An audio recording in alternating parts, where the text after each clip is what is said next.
안녕하세요, 여러분. 수요 신앙강좌 오신 여러분을 환영합니다. 오늘은 누가복음에 대한 말씀을 함께 나누겠습니다. 말씀 나누기 전에 같이 기도하겠습니다. 하나님 감사합니다. 저에게 주의 말씀을 배울 수 있고 또 그 말씀 앞에 깊이 생각할 수 있는 기회를 주셔서 감사합니다. 저희가 오늘은 누가복음 함께 배웁니다. 이 말씀을 통해 우리에게 하시고자 하는 그 음성에 귀 기울이는 그런 시간 되게 하여 주옵소서. 예수님의 이름으로 기도합니다. 아멘. 네, 여러분 누가복음을 생각하시면 어떤 그림이 떠오르시나요? 누가복음에 대한 여러 가지 인상들이 있으실 텐데 한번 생각해 보시면 좋겠어요. 내가 누가복음을 읽을 때 또 누가복음을 생각할 때 어떤 생각이 제일 먼저 나나? 홍정호 목사님 뭐가 생각나시나요? 길을 걸으시는 컨닝 금지, 컨닝 금지. 네, 이명재 목사님 어떠세요? 저도 길을 걷고 있는 예수. 네, 적응력이 정말 뛰어나시네요, 목사님. 네, 우리 김용희 전도사님 어떠신가요? 네, 오늘은 길로 가는 거로 하겠습니다. 네. 저는 누가복음을 생각하면 항상 그 선한 사마리아인의 비유가 생각이 났어요. 그리고 탕자 이야기, 그리고 정말 난제였던 불의한 청지기 이야기. 정말 그거는 지금도 너무 이해하기 힘들어요. 그래서 하나님 안에서 이게 제가 눈이 바뀌지 않으면 이건 정말 죽었다 깨어나도 이해하지 못하겠다 했던 비유가 불의한 청지기의 비유인데, 이런 정말 주옥 같은 이야기들이 모여 있는 것이 바로 누가복음이에요. 근데 이 누가복음에 대한 이야기를 요 이야기만 있는 것이 아닌데 요 부분이 굉장히 강렬한 인상을 주기 때문에 저 같은 경우는 누가복음 하면 이 비유들이 좀 많이 생각이 납니다.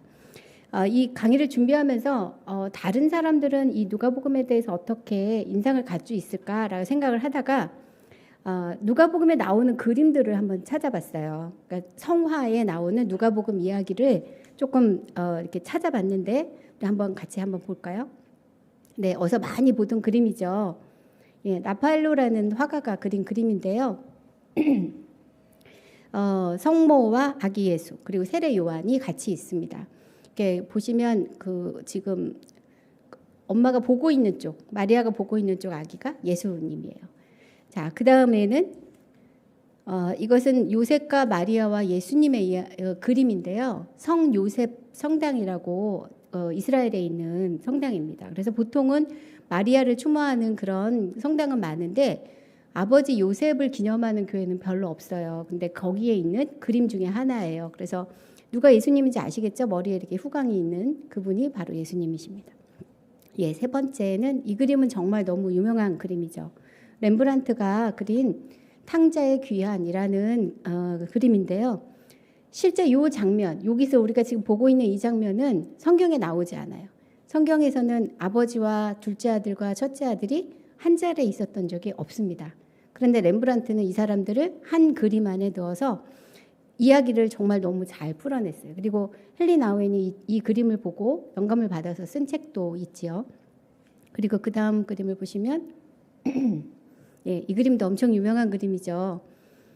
예, 레오나르도 다빈치가 그린 최후의 만찬이라는 그림입니다.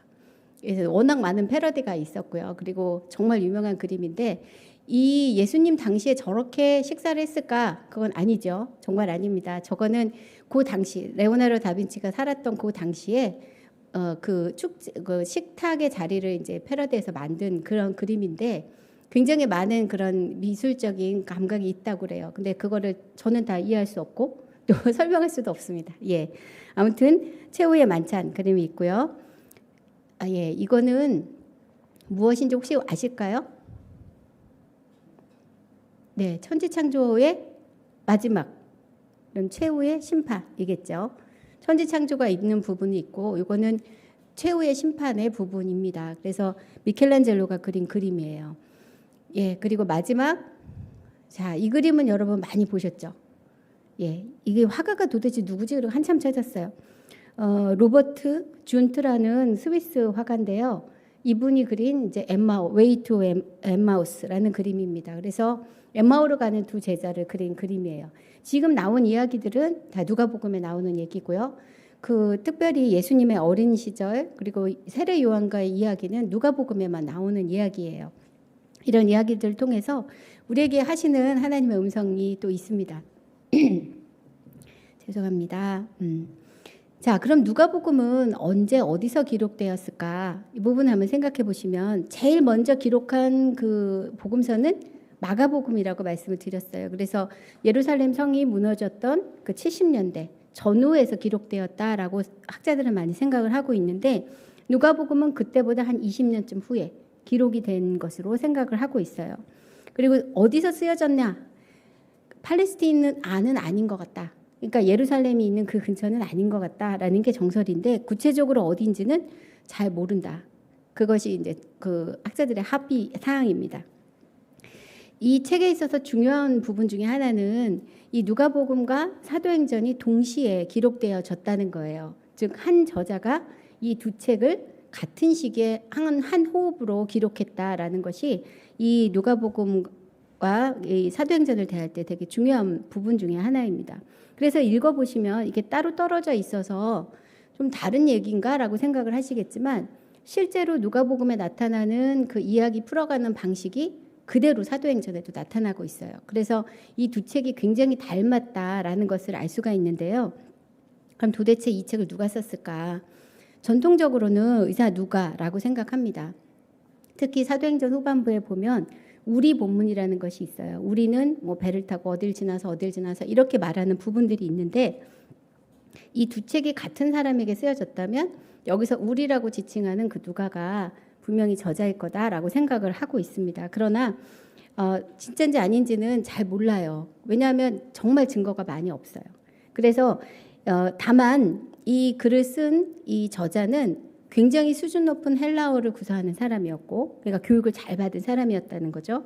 그리고 역사에 대한 깊은 관심과 지식을 갖고 있는 사람이었다. 이 정도만 아시면 좋을 것 같아요. 그리고 또 하나 중요한 부분은 이 사람이 스스로를 자기를 3세대 기독교인이라고 표현해요.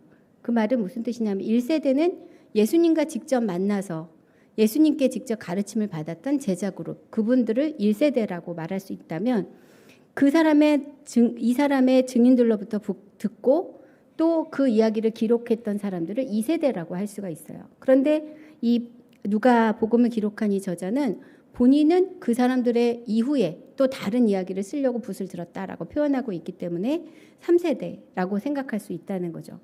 예수님이 십자가에 돌아가신 돌아가시고 부활하신 그 상황들을 생각해 보면 이미 이게 90년이라고 하면 60년의 세월이 지난 거예요. 그러니까 3세대쯤 지난다는 것이 전혀 이상하지 않은 그런 상황이 되겠죠. 이 누가복음과 사도행전을 이루는 말 중에는 되게 특별한 그 용어가 있습니다. 누가행전이라고 말을 해요. 영어로 말하면 루크 액트라고 표현을 하는데 또 다른 말로 하면 누가문서라고도 합니다. 누가복음과 사도행전이 한 호흡으로 쓰여져 있다는 것들을 증명하는 말이기도 해요. 그래서 보면 이 책이 같은 목적으로 쓰여졌다는 것을 알 수가 있고요. 그리고 이 신학적인 내용도 비슷해요. 그리고 여기서 지금 주장하고 있는, 그러니까 이렇게 기록하고 있는 그런 방향성에 대해서도 동일하다고 말할 수 있어요. 예수님도 갈릴리에서 여행을 시작하셔서 예루살렘으로 끝납니다. 그리고 이제 그 사도행전에서는 예루살렘에서 유다와 사마리아와 땅끝, 즉 로마를 향해 복음이 전해지는 과정을 기록을 하고 있거든요. 이렇게 복음에 진보하는 부분들을 차근차근 밟아 나가는 부분에 있어서 이 사도행전과 누가복음은 비슷한 분위기로 기록되고 있다고 생각할 수 있고, 그래서 이 두 책을 한 책같이 루크 액트라고, 누가문서 혹은 누가행전이라고 말하고 있습니다. 그럼 도대체 누가복음은 왜 기록을 했을까를 생각해 볼 수가 있겠죠. 누가복음을 기록한 이 저자와 마찬가지로 이 누가의 복음서를 읽어야 했던 누가 교회는 비슷한 형편에 처해 있었어요. 즉 이제 예수님에게서 직접 복음을 들었던 그 사람들은 이제 죽었고 점점 역사 속에서 사라지고 있었고, 그 이후에 자기들이 기다렸던 예수님의 재림은 계속 지연되고 있고, 그럼 도대체 우리는 어떻게 살아야 하는가라는 그런 질문들을 정말 진지하게 하기 시작한 그런 시대였다는 거죠. 이 누가 공동체를 생각해 보면 왜 기록을 했을까? 첫 번째는 정말 가장 중요한 이유 중에 하나는 이렇게 재림이 지연된 거였어요. 예수님이 곧 오리라 말씀하셨기 때문에 곧 수년 내로 오실 줄 알았는데 벌써 60년이 지난 거예요. 최소한 60년의 세월이 지나고 나니까 자, 그럼 이제 분명히 예수님 오실 텐데 분명히 오신다고 약속하셨으니까 오실 텐데 우리가 생각했던 것보다는 빨리 오시지 않을 건가 보다. 그럼 이 기간 동안 우리는 어떻게 살아야 되지? 라는 질문들을 하게 됐고요. 거기에 대해서 답을 해주기 위해서 지금 누가가 또 하나의 복음서를 기록하고 있다는 겁니다. 두 번째는 이 누가복음서 또 사도행전에 보면 재물에 대한 이야기가 굉장히 많이 나와요. 그런데 이제 그 단위가 마태복음과 누가복음을 이렇게 비교해 보면 누가복음이 훨씬 더 작은 액수의 그 돈을 갖고 얘기를 합니다. 이 교회 안에 가난한 사람, 부한 사람이 아마 같이 있었을 거고요. 그 부한 것들을 어떻게 써야 하는지, 어떤 태도로 살아야 되는지에 대한 부분이 교육이 필요하지 않았을까라는 생각도 하게 돼요. 이게 막 금방 예수님이 오실 거다 생각하면 사실 재물에 대한 관심이 별로 없어져요. 그래서 시한부 종말론 이렇게 빠진 분들은 재산 처분하시잖아요. 싹 처분하고 이제 하얀 옷 입고 기다리다가 안 돼갖고 이제 그다음에 어떻게 하지 이렇게 생각을 하는데 예수님이 금방 오시지 않을 거다라고 생각을 한다면 이 땅에서 내가 어떻게 살아야 되나 거기서 굉장히 중요한 요소 중에 하나가 재물에 대한 부분이죠. 재물에 대해서 어떤 태도로 살아야 되는지에 대해서 이 누가복음은 피하지 않아요. 그 부분에 대해서 굉장히 정직하게 그리고 또 그 재물을 어떻게 써야 되는지에 대한 부분들을 잘 설명하고 있다는 거죠. 그러나 무엇보다도 중요한 그 요소 중에 하나는 뭐냐면 누가복음은 계속적으로 예수님이 정치적인 죄가 없이 죽었다는 부분들을 변증하고 있어요. 이것이 굉장히 중요한 이유 중에 하나는요. 로마 제국이라는 그곳에 지금 이스라엘 이 초대교회 성도들이 계속 살아가야 되기 때문에 그래요. 우리는 범죄자 집단이 아니다. 이 로마 제국의 위험한 그런 존재들이 아니고 예수님은 우리가 지금 믿고 하나님이라 믿고 있는 그 예수님은 종교적인 어떤 탄압 때문에 죽은 분이지 정치적으로 위험한 일을 하신 분이 아니다라는 부분들을 누가복음 또 사도행전은 계속적으로 변증하고 있어요. 특히 이제 사도행전으로 넘어가면 바울의 그 자기의 회심 이야기를 3번 연속해서 하게 되면서 이 변증을 아주 강력하게 하게 됩니다. 이것이 바울이 내가 죄가 없다는 것을 드러내기 위한 것이라기보다는 기독교 자체가 로마의 해로운 종교가 아니다는 것을 분명하게 하기 위한 그런 장치라고 볼 수가 있어요.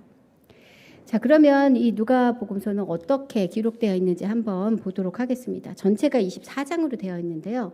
크게 이렇게 4가지로 나눌 수 있습니다. 서원을 빼면 3가지로 나눌 수가 있겠죠. 서원이라고 하는 부분은 왜 내가 이 복음을 기록했는가라는 부분이에요. 오타가 있습니다. 1절부터 4절까지예요. 1장 1절부터 4절까지. 저거 제가 잘못 썼어요. 기록 목적을 이제 기록을 하고 있고요. 두 번째 파트에서는 예수님의 탄생부터 시작해서 이 공적인 상황, 예수님의 공적인 생활, 그리고 갈릴리에서 어떻게 활동하셨는지를 기록을 하고 있어요. 그 마지막 부분은 뭐냐면 이 베드로가 예수님이 하나님의 아들이십니다. 그리스도이십니다라는 고백을 하고 그리고 이제 예수님께서 내가 순환을 받게 될 것이다라고 말하는 것으로 갈릴리 사역이 이제 끝나게 돼요. 그리고 나서 이어지는 부분이 3번째 부분인데 갈릴리에서 예루살렘으로 9장 51절부터 19장 27절까지 예루살렘으로 여행하는 이야기가 나와요. 그리고 나서 이제 거기서 우리가 기억하는 그 누가복음의 아주 주옥 같은 이야기들이 그냥 노다지처럼 쏟아져 나오는 데가 사실은 요 3번째 파트입니다. 그리고 4번째 파트는 예루살렘 사역인데요. 이때선 예루살렘에 이제 들어가셔서 활동을 하시다가 붙잡히시고 죽으시고 마지막 장에 이제 부활하시고 승천하시는 이야기가 기록이 되고 있어요. 이 갈릴리에서 예루살렘 요 3번째 파트뿐만이 아니라 이 누가복음 전체에서는 누가가 이 세상을 이 세계를 어떻게 보고 있는지를 이렇게 설명을 해주고 있어요. 누가복음 16장 16절을 보시면 제가 핸드백에 넣어드렸는지 모르겠네요. 네, 누가복음 16장 16절. 율법과 선지자는 요한의 때까지요. 그 후로부터는 하나님 나라의 복음이 전파되어 사람마다 그리로 침입하느니라. 이 누가는 이 전체의 역사를 세 개로 나눴다는 거예요. 첫 번째는 창조부터 세례 요한 때까지. 그때는 이제 구약 시대라고 할 수 있어요. 아직 예수님이 오시기 전. 그리고 나서 예수 그리스도가 오신 그 시대. 그것이 이제 누가복음을 이렇게 반영하고 있는데, 예수님이 죽으시고 부활하시고 승천하신 이후에는 그 다음에 이어지는 세대는 교회의 시대라는 거예요. 즉 복음을 가지고 땅끝까지 이르러 전하는 시대. 그러니까 예수님의 시대는 한 30년이라고 본다면 구약 그 전에 수천 년. 그리고 교회의 시대는 예수님 이후 또 수천 년이 될 수도 있는 그런, 정말 이렇게 좀 재미있는 그런 분류긴 한데, 그런 생각을 가지고 이 역사를 이제 바라보고 있었고, 또 이 역사 가운데 일하고 계시는 예수님을 이렇게 보게 한 겁니다. 이 누가복음은 복음서 중에 유일하게 내가 왜 이 책을 기록했는지를 자세히 기록한 책이에요. 그것이 1절부터 4절까지 말씀인 거죠. 그리고 두 번째 특별한 점은 갈릴리에서 예루살렘까지 가는 길에 대한 그 기록이 분량이 엄청 많다는 거예요. 마태복음과 마가복음은 한 2장씩 이렇게 배열을 했거든요. 그런데 누가복음은 10장이나 들어있어요. 그래서 그 시간에 뭘 했나, 사건 사고는 별로 없고요. 그 시간에는 계속 예수님이 이야기를 하고 있어요. 이야기를 들려주시는 거죠. 그리고 이 세 번째 특별한 점은 이 여행의 목적지가 있다는 거예요. 이 목적지는 어디냐면 예루살렘이에요. 내가 예루살렘에 가야 한다라고 말씀하시고, 그리고 또 그곳에서 죽임을 당하시는 그런 그 목적성이 분명한 것들을 이제 보게 됩니다. 그럼 이 누가복음은 도대체 어떤 내용을 담고 있나? 누가복음은 예수님의 재림이 지연되었지만 재림 신앙은 결코 포기하지 않는다라는 부분이 첫 번째예요. 두 번째는 지금 우리가 살고 있는 이 시대가 교회의 시대라는 것을 알려주는 그런 내용이 들어있어요. 예수님이 승천하셨으면 그럼 우리는 그냥 아무 일도 안 하고 맹놓고 앉아서 예수님을 기다려야 되나? 그것이 아니라는 거예요. 이 시대를 사는 우리에게는 교회가 감당해야 될 책임이 있다. 이 시대에 대한 우리의 책임이 있다라는 부분들을 얘기하는 게 두 번째. 그리고 세 번째는 우리가 지금 이루어야 되는 그 사명은 어떤 새로운 사명이 아니고 우리가 이미 경험하고 있는, 그러나 아직 완성하지 못한 하나님 나라를 온전히 이루어 나가는 그 사명을 우리가 이 교회 시대에 해야 한다라는 부분을 세 번째로 말하고 있어요. 그리고 네 번째는 이 사명을 제대로 감당하기 위해서는 세상에 있는 다른 권력들, 다른 그런 힘들과 잘 지내는 것이 필요하다라는 부분을 얘기하고 있어요. 즉 어찌 보면 다시 말해서 좋은 성도가 되는 것과 좋은 시민이 되는 것을 함께 말하고 있다는 거죠. 이 땅을 만약에 단시간에 우리가 이 땅에서 살다가 가는 사람이라면 계속 투쟁하고 싸우고 전투를 해야 될지도 모르겠어요. 그러나 이 땅에서 정말 어느 정도 길어질지 모르지만 긴 세월을, 거의 평생을 살아야 된다면 이 땅에서 화목하게 우리의 그 주변 환경들과 사이좋게 지내는 법들을 배워야 된다는 것들을 어쩌면 누가가 지금 전하고 있는지도 모릅니다. 사실 바울이나 예수님이나 보면 굉장히 전투적인 모습으로 보이기도 해요. 그러나 자세히 보면 그게 전부는 아니라는 것을 우리가 분명히 볼 수가 있습니다. 우리 안에도 동일한 그런 부르심이 있어요. 복음에 대해서는 분명한 그런 태도를 갖는 것이 중요하지만 일상의 삶에서는 다른 이들과 함께 지내기 위해서 어떻게 해야 되는지 지혜를 배울 필요가 있다는 거죠. 누가복음이 그리고 있는 예수님 또한 교회의 모습은 이제 증언자, 증언 공동체라고 말할 수가 있다고 생각이 들어요. 증언하는 내용은 하나님 나라의 복음이에요. 하나님 나라가 어떤 것인가. 제가 요번이 아니라 지난번인가요? 그 누가복음 말씀 기도를 이렇게 저희가 카톡방에 계속 나누잖아요.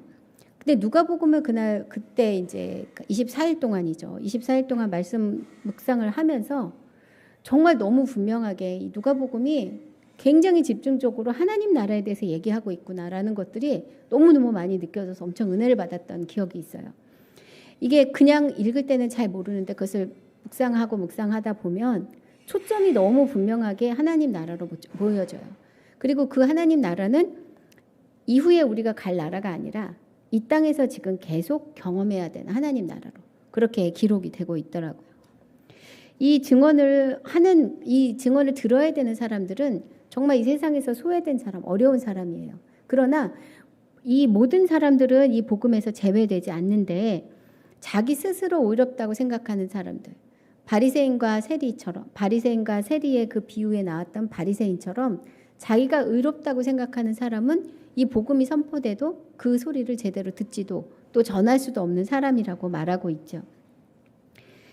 이 말씀을 하나님 나라를 증언하는 이유는 아직 하나님 나라를 모르는 사람, 아니면 잃어버린 동전, 잃어버린 그 양처럼 하나님 나라에 이전에 속해 있다가 지금 떠나가 있는 사람, 그 탕자처럼 아버지 품에 있다가 나가 있는 그 사람을 다시 끌어들여서 하나님 아버지의 품 안에 있게 하는 것이 이 증언의 목적이 됩니다. 근데 이런 증언을 했던 결과는 뭐냐면 십자가에서 죽는 거예요. 예수님도 그 예루살렘으로 가서 십자가에 달려 돌아가셨잖아요. 이것처럼 하나님 나라를 증언하는 일은 레드카펫이 깔리는 일이 절대 아니다 라고 얘기를 하고 있습니다. 많은 사람들이 하나님 나라의 복음을 전하고 고난을 받는 것을 마땅하게 여겨야 한다라는 부분을 누가복음에서 전하고 있어요. 열심히 복음을 전했는데 죽을지도 모른다. 계속 고난의 길을 가야 한다. 그렇다면 이 길을 갈 수 있는 사람이 몇 명이나 될까요? 분명한 건 자기 힘으로 가기는 어렵다는 거죠.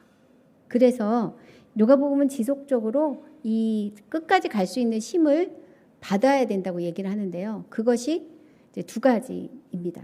한 가지는 성령의 능력을 받아야 된다고 얘기를 하고 있고요. 두 번째는 성령의 충만함을 받는 그 방법은 기도다라고 얘기를 하고 있어요.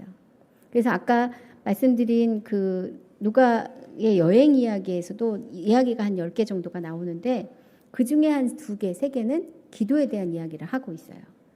하나님께서는 우리에게 성령을 주길 원하시고 이 사명을 잘 감당하기 위해서는 성령의 힘을 힘입어야 한다. 그러나 그 일을 위해서 당신은 끊임없이 기도의 자리를 놓치지 말아야 한다. 라고 말하는 것이 누가복음이라는 거죠. 그래서 이런 부분에 있어서 교회는 선교에 대한 부분, 하나님 나라를 전하는 전하는 일을 감당하는 증언 공동체라고 말할 수 있다는 거예요.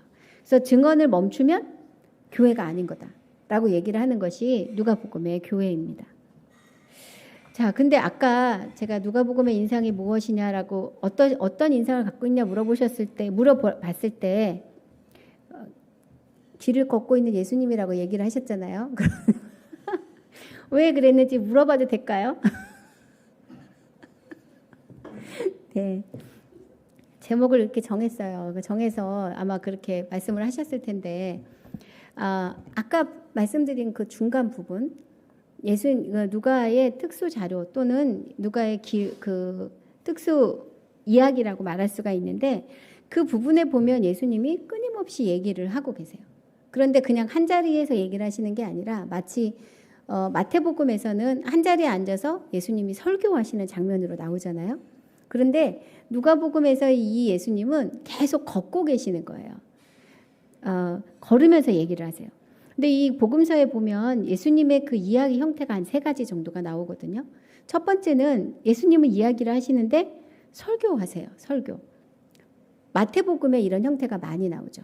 산상수훈이라고 말하는 부분들도 사실은 설교예요. 위에서 이렇게 마가예요. 마가. 설교는 마가의 부분인데 설교라고 말하는 것은 어떤 진리를 선포하는 거죠.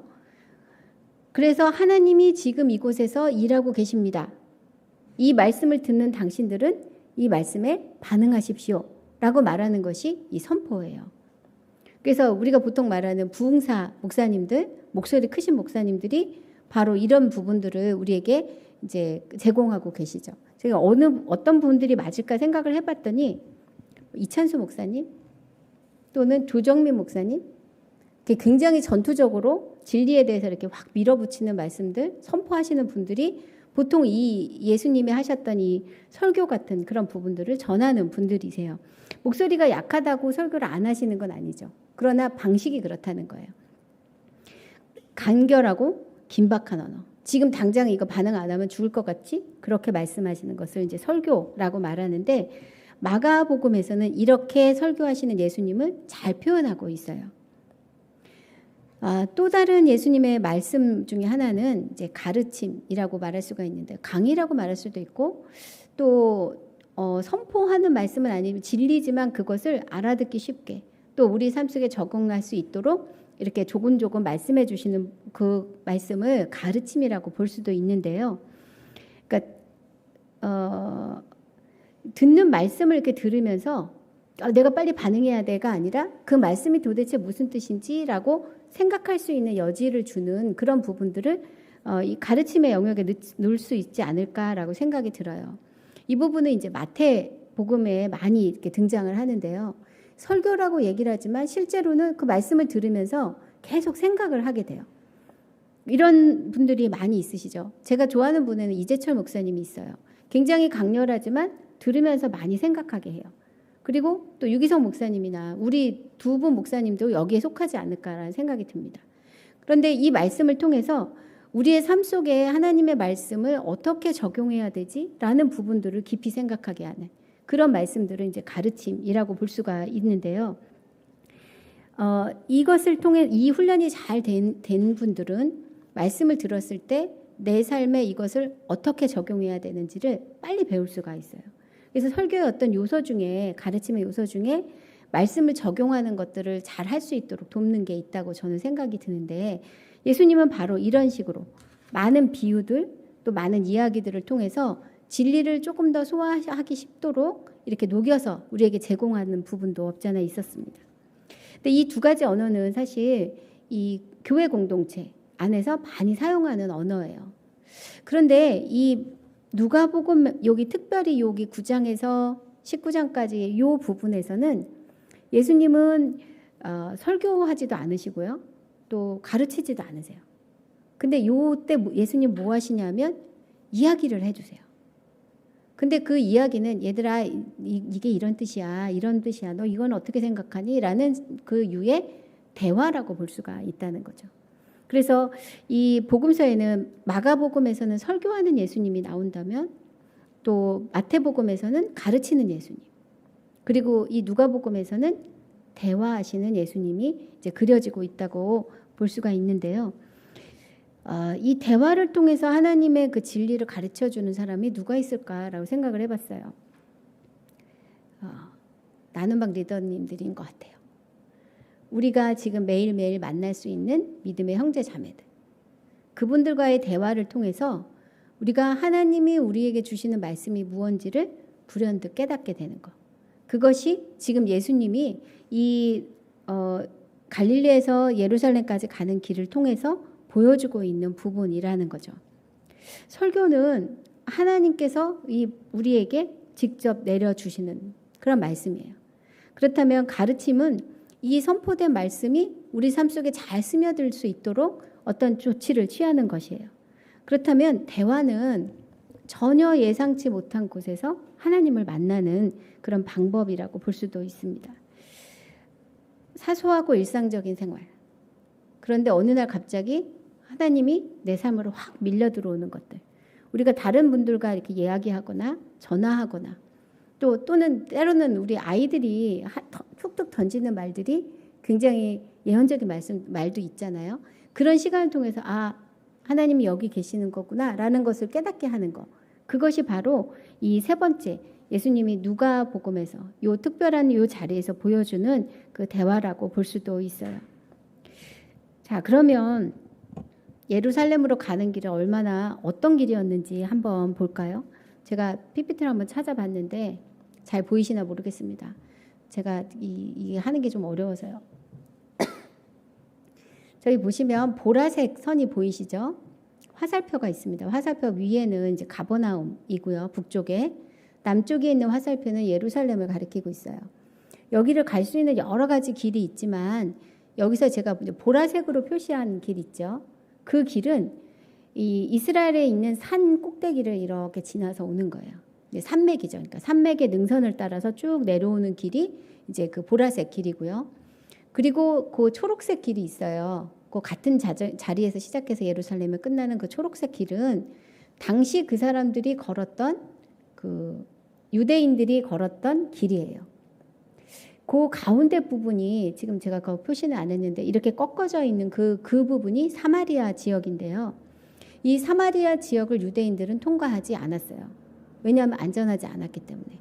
왜 그랬지? 그리고 이제 찾아보니까 그때 홍 목사님이 얘기해 주셨던 이야기 중에 하스몬 왕조라고 이야기가 나오죠. 근데 하스몬 왕조 시대에 이 유대인들이 그 사마리아 땅도 다 점령을 했었는데요. 그 땅에 그리심산에 성전이 있었대요. 사마리아 사람들이 섬겼던, 그러니까 모세오경만 그 자기들이 성경으로 인정을 하는데 그것을 가지고 하나님을 예배했던 성전이 그리심산에 있었는데 하스몬 왕조 때 그 성전을 파괴한 거예요. 그래서 이후로 그 땅을 이제 유대인들이 밟고 지나갈 수 없게 되었다라고 그렇게 얘기를 하더라고요. 그래서 그 길이 지금은 이렇게 표현되어 있는 길이 사실은 굉장히 쇼컷이고 편안한 길인데 아마 제가 느끼기에는 야곱도 저 길을 가지 않았을까 싶어요. 그런데 저 길을 가지 못하고 지금 초록길로 가고 있는 거예요. 그 초록길로 가면 어떻게 가냐면요.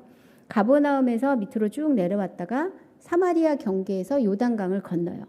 그리고 요단강 건너편에 데가볼리 지역을 쭉 따라서 내려오다가 여리고에서 다시 강을 건너요. 그리고 강을 건너서 예루살렘이 지금 1800고지인데 거기를 또 다시 산길로 올라가는 거예요. 그러니까 길이 좀 복잡해지죠. 근데 사마리아 땅을 지나서 오면 그냥 산길로 쭉 오면 되는 거예요. 그런데 이 길이 굉장히 험하고 무서웠다는 거예요. 왜냐하면 길이 험한 게 아니라 사마리아 사람들이 무서웠던 거죠. 근데 그 길을 지금 예수님이 지나서 갈릴리를 지나서 이제 예루살렘으로 가고 있어요. 이 부분은 갈릴리를 떠나는 것에 대한 언급에서부터 시작해서 예루살렘에 도착했다라는 말로 끝나게 되는데요. 여기 안에서 예수님이 하시는 일은 사람들에게 이야기를 하는 거예요. 갈릴리에서 예수님이 하셨던 일은 예수님이 내가 하나님의 아들이다라는 것들을 행동으로 보여주셨는데요. 이 예루살렘에서는 예수님이 그 삶, 하나님의 아들로서의 삶을 십자가의 죽으심과 부활하심으로 증명해냅니다.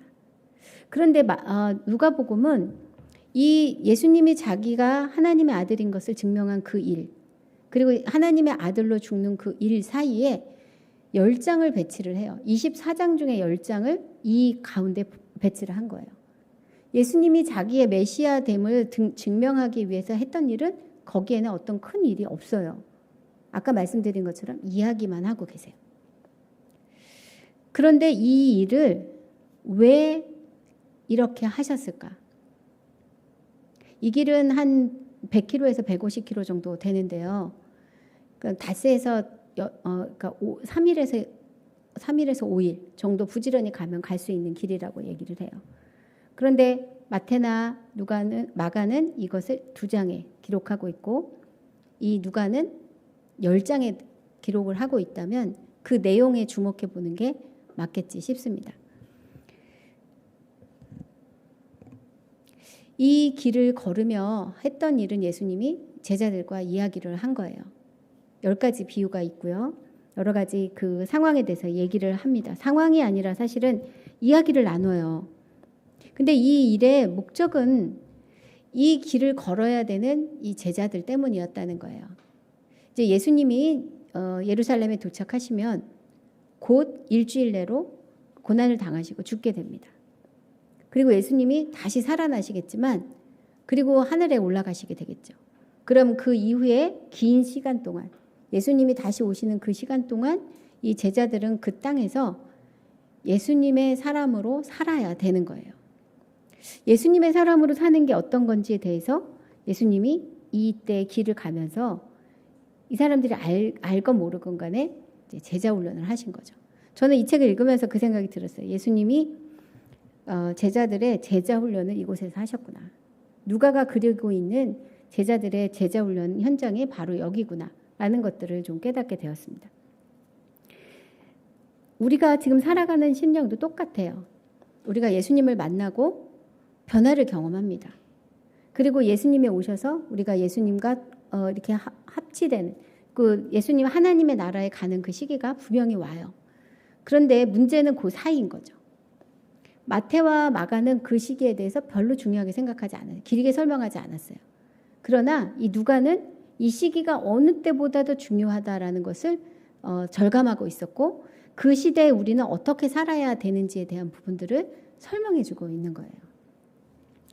아까 말했던 그 선한 사마리아인의 비유, 그리고 탕자의 귀환, 잃어버린 양의 이야기, 불의한 청지기 이야기, 또 삭개오 이야기, 열무나 이야기, 그런 이야기들을 보면서 하나님 나라를 경험한 사람, 그러나 여전히 아직 완성되지 않은 하나님 나라를 마음에 품고 살아야 되는 사람은 어떻게 살아야 되나? 라는 질문들을 계속 하게 하고요. 그것이 바로 우리가 매일 살아야 되는 실상이라는 거죠. 교회에만 있으면 아무 문제 없어요.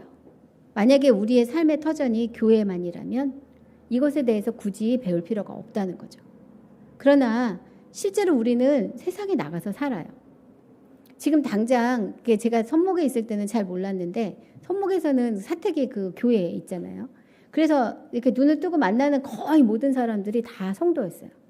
그 뭐 목사님, 사모님, 뭐 성도, 뭐 장로님, 권사님, 성도, 정말 그런 사람들만 만나다가 이제 저희가 밖에서 살아보니까 지금 제가 주로 만나는 사람들은 안 믿는 사람인 거죠. 집에서는 믿는 사람을 만나지만 문만 딱 열고 나가면 사실은 거의 대부분이 안 믿는 사람인 거예요. 갈릴리에서 예루살렘까지 걷는 길도 바로 그런 길이었던 거예요. 예수님을 알지만 예수님을 존중하지도 않아요. 예수님을 믿지도 않아요. 예수님을 따르지도 않아요. 그런데 나는 지금 예수님을 따르는 사람으로 그 길을 걸어야 되는 거예요. 지금 그 길을 걸어야 되는 사람들에게 예수님은 제자훈련을 하고 계신 거예요. 자, 앞으로 너희가 살아야 될 형편이 이렇다. 너희는 구원의 확신을 얻었고 그리고 하나님 나라를 이미 경험했다. 완성하지는 못했지만 이미 경험했다. 그러나 내 나라가 이 땅에 올 때까지 아니면 네가 죽어서 내게 올 때까지 너는 이 상황에서 살아야 되는 거야. 나를 알지만 나를 존중하지 않는, 나를 알지만 무시하는, 오히려 적대적인 그 사람들과 너는 도대체 어떤 관계를 맺고 살아야 되겠느냐. 이 짧은 기간, 그리고 저는 항상 생각해요. 성경에서는 분량이 되게 중요하거든요. 중요한 일은 길게 얘기해요. 많이 얘기해요. 누가는 그것만큼 정말 중요하게 생각한 거예요. 이 제자들이, 이 누가의 교회에 있는 사람들이 이 시기 동안 하나님의 뜻대로 잘 살기를 간절히 바라는 마음으로 굉장히 특별한 이야기들을 모아서 여기에 다 집중해서 넣어놨어요. 그래서 우리는 그림을 그릴 수가 있죠. 예수님이 계속 걸어가시면서 제자들에게 지금 이야기를 하고 있는 거죠. 야, 얘들아, 이런 얘기가 있어. 쭉 얘기하다가 제자들은 충격받아요. 저런 얘기를 어떻게 저런 결론이 나지? 라는 생각들. 사실 선한 사마리아인의 비유도 생각해 보시면 내 이웃은 누굽니까? 라고 물어봤을 때 예수님은 그 질문을 바꾸시잖아요. 누가 그 사람의 이웃이겠냐? 라고 물어보세요. 사실은 질문한 사람은 굉장히 당황스러운 거죠. 이런 일들이 충격을 계속 주시면서 하나님 나라의 사고방식이 내가 생각하는 것, 네가 생각하는 것과 정말 다르다라는 것들을 실생활로 가르쳐 주신다는 거죠. 이 길을 이렇게 자세히 들여다보면 몇 가지 일이 있는데 지금 첫 번째 지금 얘기했어요. 갈릴리와 예루살렘 사이 가는 길에서 일어난 일이다. 우리의 일상에서 일어난 일과 똑같아요. 주일과 주일 사이에 일어난 일.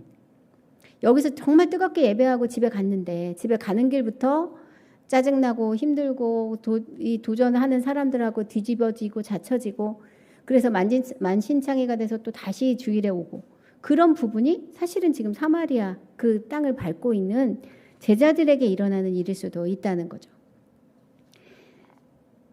이 상황 속에서 나는 성도로서 어떻게 살아야 되나.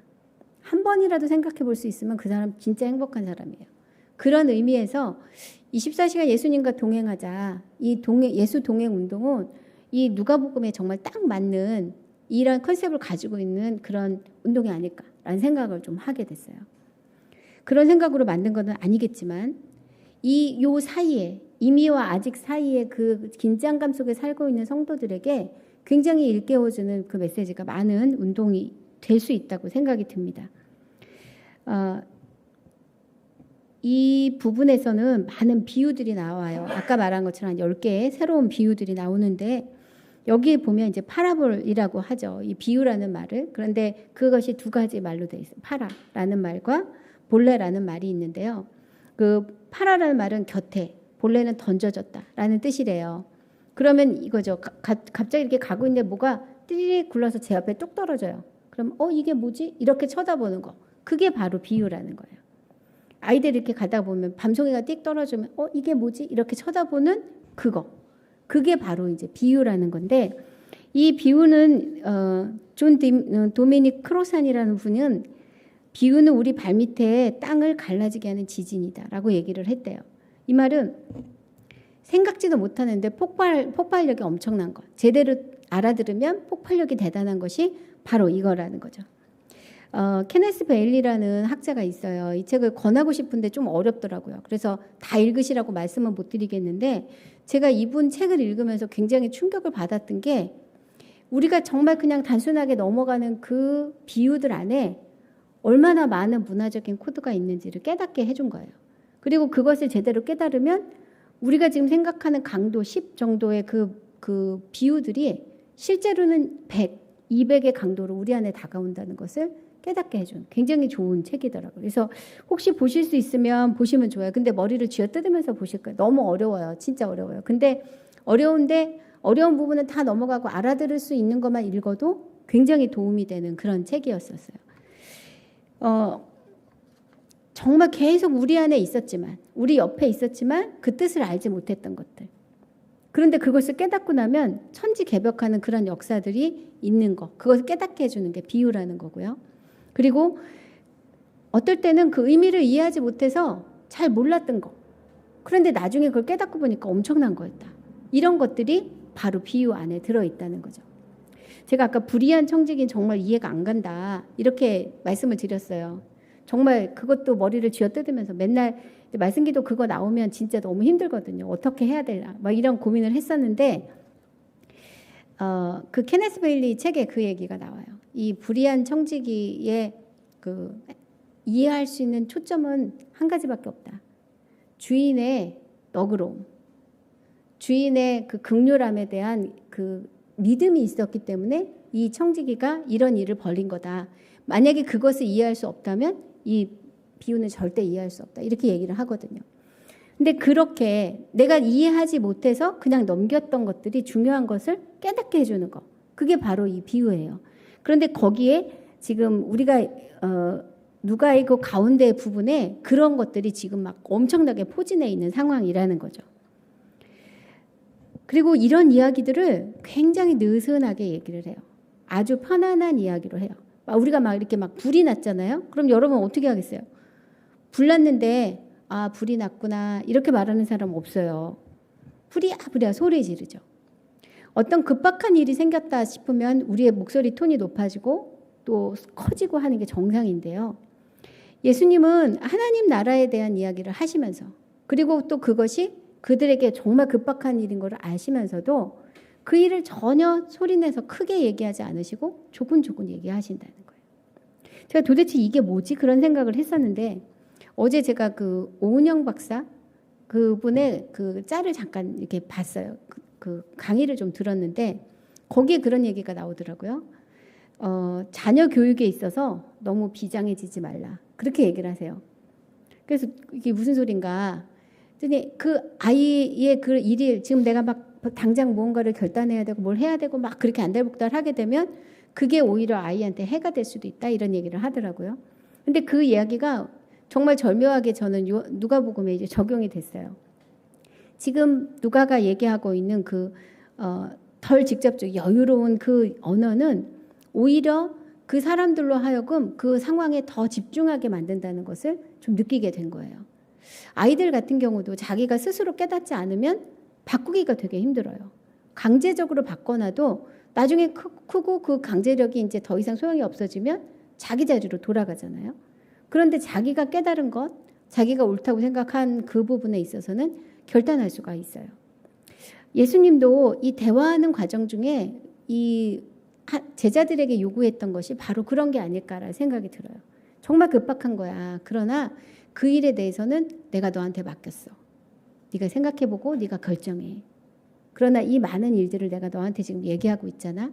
이 일에 대해서 너가 생각해봐봐. 라고 하나님께서 기회를 주시는 것 같다는 생각을 좀 하게 됐어요. 우리가 어떤 일이 급해서 아이들하고 이렇게 있다 보면 아이들을 강요할 때가 있어요. 막 정말 위험한 일 할 때는 확 잡아당겨야 되겠지만 그 일 때문에 그 아이들이 마음이 다칠 때가 있거든요. 하나님은 그 부분에 있어서 특히 예수님이 하나님 나라에 대해서 얘기를 하실 때는 우리에 대해서 얼마나 많은 배려를 하시고 인격적으로 우리를 대하고 계신가를 저는 이번에 좀 다시 보게 되었습니다. 하나님은 우리를 대상으로 대하신 적이 한 번도 없으셨던 거예요. 급박한 이 하나님 나라에 대해서 이제 예루살렘 올라가면 십자가를 져야 되는 그런 상황에 처해 있음에도 불구하고 제자들에게 그것에 대해서 강요하지도 않으셨고 그것을 차분하게 들을 수 있도록 마음을 열고 그 일에 이렇게 반응할 수 있도록 기회를 주신 그 모습을 지금 누가가 그리고 있다는 것이 굉장히 인상적이었어요. 이 대화라는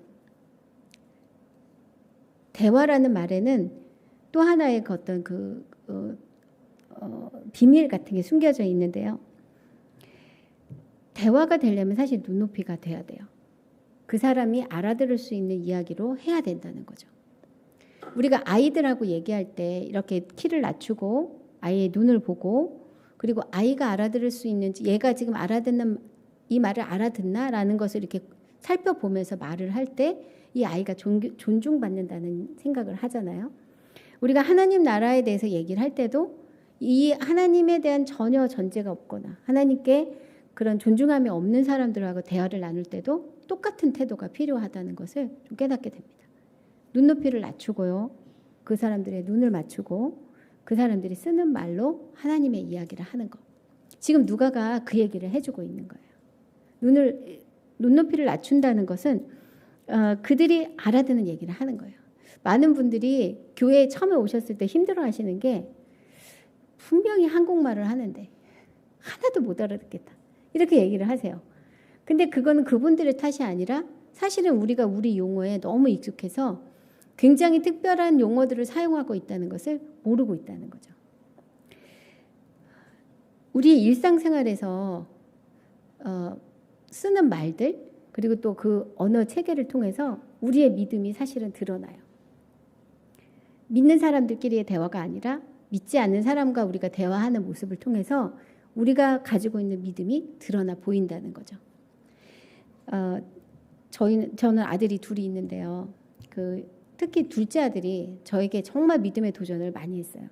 큰아들은 고등학교 다닐 때 저는 엄마의 말과 행동이 다르면 엄마 뒤통수를 봐요. 이렇게 얘기를 했어요. 말과 행동이 다르면 내가 행하는 대로 지도하겠다. 이렇게 얘기를 해서 충격을 줬는데 둘째는 그거보다 좀 더 어렸을 때 그렇게 얘기했어요. 엄마, 예수님 이야기를 빼고 예수님 얘기를 해보세요. 이렇게 얘기를 한 거예요. 근데 제가 그게 엄청나게 도전이 됐어요. 종교적인 용어 하지 말고 하나님에 대해서 얘기해봐라. 그런 도전이었거든요. 근데 사실 우리가 일상에서 해야 되는 그 용어들이 바로 이런 이야기들인 거예요. 하나님, 예수님, 복음, 성경 이런 얘기 다 빼고 우리가 하고 있는 일상적인 용어에서 하나님을 느낄 수 있나? 하나님께서 내가 지금 나에게 하시는 말씀을 이 사람도 느낄 수 있나? 내가 지금 하는 기도의 말을 이 사람이 이해할 수가 있나? 그리고 내가 지금 하나님께 감사하고 찬양하는 것을 이 사람들이 이해할 수 있나? 그리고 그것을 함께 공감할 수 있나? 사실 우리는 잘 알지 못하지만요. 많은 사람들이 우리를 주목해 보고 있어요. 쳐다보고 있어요. 마치 이 사마리아 길을 걷고 있을 때 예수님과 그 무리들을 사마리아 사람들이 이렇게 쳐다보고 있었던 것과 동일하다는 거죠. 많은 사람들이 우리를 주목해 보고 있고요. 우리가 하는 말을 통해 우리가 믿고 있는 예수님, 믿고 있는 하나님에 대해서 정보를 수집하길 원해요. 근데 그 용어가 아니라 실제로는 우리 큰애가 말했던 것처럼 우리 뒤통수를 보고 우리가 예수님이라는 말을 하지 않았을 때 하고 있는 그 말을 통해서 우리를 통해 하나님을 보고 있고 또 그 하나님을 믿을 만한 분인가 아닌가를 확인하고 있다는 거죠. 예수님은 이 제자들과 갈릴리와 예루살렘 그 사이의 길을 걸으셨어요. 사마리아 길을 걸었습니다. 그런데 지금 우리는 이제 예수님과 엠마오의 길을 갖고 있어요. 예수님은 죽으셨다 부활하셨고요. 그리고 이 두 사람, 이 두 제자는 어떤 사람인지 모르지만 그 중에 한 사람은 글로바라고 해요. 이 사람이 지금 예수님을 잃어버린 그런 마음의 낙심으로 지금 자기 집으로 돌아가고 있는 중이었죠. 돌아가는 길에 그들이 그 예루살렘에서 있었던 일들을 이야기를 하고 있습니다. 그런데 그들이 이야기하고 있는 중에 예수님이 슬그머니 그 동행 안으로 들어오셨어요. 그리고 그들에게 물어봅니다. 이게 이제 24장 13절부터 35절까지 말씀인데요. 다 안 읽으셔도 되고요. 그 참고하시면 좋겠어요. 슬그머니 들어오셔서 물어보세요. 이게 도대체 무슨 일이 있었니? 라고 얘기를 하니까 사람들이 이제 얘기를 합니다. 예수님이 우리 대화에 끼어들기 위해서는 말 그대로 대화가 먼저 있어야 돼요. 그 대화는 다른 지체들과의 소통함이 있어야 된다는 거죠. 많은 사람들이 교회는 귀찮고 그냥 하나님만 믿고 싶어. 그래서 나는 그냥 조용히 혼자 신앙생활 할래. 라고 말하시는 분들이 의외로 많이 있어요. 그런데 실제로 지체들과의 교제가 없으면 믿음 생활도 없는 거예요. 예수님이 끼어드실 그런 그 통로가 없어진다고 볼 수도 있죠. 이 대화에 예수님이 끼어들어서 물어보시죠. 무슨 일이 있었냐. 그랬더니 이 함께 가던 친구 중에 글로바가 예루살렘에 있었던 일들을 상세히 설명해 줍니다. 우리가 메시아를 믿었던 사람이 어이없게 죽었다. 근데 그 사람이 부활했다는 소리를 우리가 들었다. 그런데 아무도 그 무덤에 가서 봤는데 예수님은 보이지 않았다더라. 그 얘기를 전달을 해요. 글로바가 전하는 그 지식은 조금도 부족함이 없어요. 그냥 사실 그대로예요. 그런데 그것을 해석하거나 이해할 눈이 지금 글로바에게는 없었다는 거죠. 우리도 마찬가지예요. 우리가 일상에서 경험하는 일들 우리가 보고 있습니다. 경험하고 있습니다. 또 맛보아 알기도 해요. 그런데 그게 무슨 뜻인지 모를 때가 너무나 많이 있다는 거예요. 어떤 영적인 의미가 있는지 또 주님이 어떻게 말씀하고 계시는지 깨닫지 못하고 넘어갈 때가 너무나 많이 있어요. 그리고 우리가 믿는 사람으로서 이 일에 대해서 어떻게 반응해야 될지 알지 못할 때가 너무나 많이 있다는 거죠. 그것을 지금 글로바와 그 친구가 지금 예수님께 전하고 있는 과정 중에서 우리가 보게 되는 부분이에요. 그런데 이 이야기를 듣고 예수님이 말씀하세요. 미련하고 선지자들이 말한 모든 것을 마음에 더디 믿는 자들이요. 그들에게 그렇게 말합니다. 그리고는 이 사람들이 성경 말씀을 마음에 더디 믿는 사람이라고 얘기를 해요. 말씀을 알지만 믿는데 되게 천천히 믿는구나 라고 얘기를 하고 있는 거죠. 근데 이 말씀을 듣고 예전부터 그들이 알고 있었던 말씀, 구약의 말씀, 그리고 예수님을 통해서 알았던 그 말씀이 어떤 뜻인지를 예수님이 그들에게 설명해 주기 시작하세요. 27절에 보면 모세와 모든 선지자의 글로 시작하여 라고 표현하고 있는데 이 부분은 구약 성경을 말하고 있는 거예요. 구약에서 말하고 있었던 예수님이 어떤 분이신지 그 부분에 대해서 예수님이 설명을 해 주십니다. 예수님이 우리의 대화에 끼어 들어오실 때는요. 예수님이 자신에 대해서 우리에게 알려주세요. 내가 누군지에 대해서 알려주시고 그 예수님께 어떻게 반응해야 되는지를 알려주신다는 거죠. 그 이야기를 이제 쭉 듣고 갔어요. 이분들이 한 25리쯤 갔다 하니까 우리 이제 킬로미터로 한 사람 한 10km 정도 되죠. 10km 정도면 뭐 빠른 걸음을 하면 2시간 반, 뭐 2시간에서 2시간 반, 뭐 길게는 3시간 이렇게 걸을 수가 있는 그 거리인데 그 시간 동안 계속 이야기를 한 거예요. 예수님과 이 사람들이 얘기를 했어요.